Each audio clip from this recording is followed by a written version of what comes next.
počas môjho života som bol platený za veľa vecí, napríklad z armády ako volontér, ľudia tomu hovoria žoldák, za prevoz, ochranu drog, prevoz, ochranu peňazí, ochranu osôb, prepojenia medzi law enforcementom a biznisami, ktoré boli nelegálne, zavedenie gogobarov, strip clubov, reštaurácií.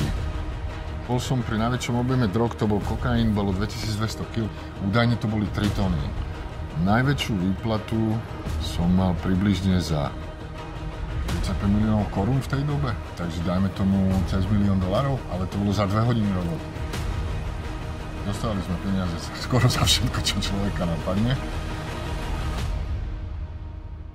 Akože bolo toho dosť, no.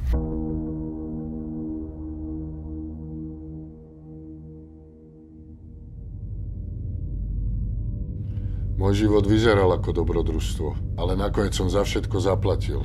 Všetko som stratil, skončil som vo väzení, v Thajsku, v Amerike, na Slovensku.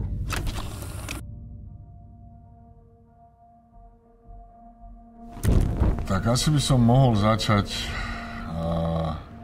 že všetko sa začalo v podstate ešte za čas komunistov. Tých 85, 6 a vyššie. Už som bol 15-ročný. 15-ročný, nevediac so sebou, čo robiaci mladý chlapec a tam to všetko začalo. No. Keď som sa akože pobil s niekým a nejak viac menej, čo sa moc často nestávalo, ale stalo sa, že ja som bol na vine, že došlo k tej bitke a vo väčšine prípadov, teda v prevažnej väčšine som vyhrával v tej dobe, tak ma to potom mrzelo, že som nemusel tak ďaleko zájsť.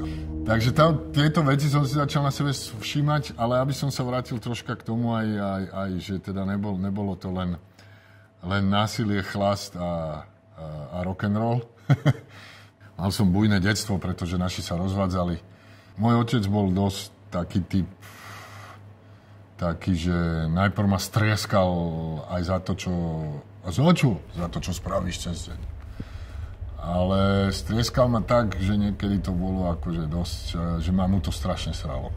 Lebo ma rozbil koľkokrát tak, že jak chlap chlapa rozbije a nie jak chlap decko rozbije. Takže mama utekala od otca s nami v podstate od mojich 12 rokov. Potom sa utekalo do toho Hlohovca, tam ďalšia základná škola. Tam začali problémy s mojimi známkami. Ja si som sa nevedel zaradiť, jak sa povie. Mama mala priateľa, ktorý bol akože v pohode, super chlap.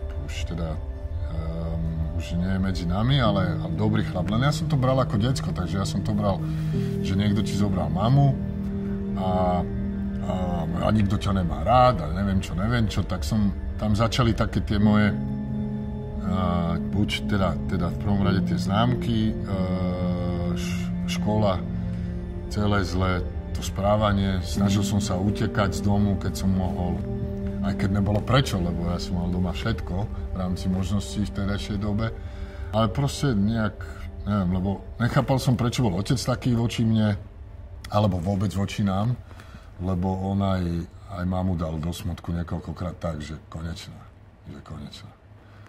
Jak nás všetkých chcel vlastne pozabíjať, dá sa povedať. Počas spánku zabednil v Starom meste ešte vtedy všetky okná, dekami a podobne a dobil mamu do bezvedomia v kuchyni a pustil plyn a odišiel.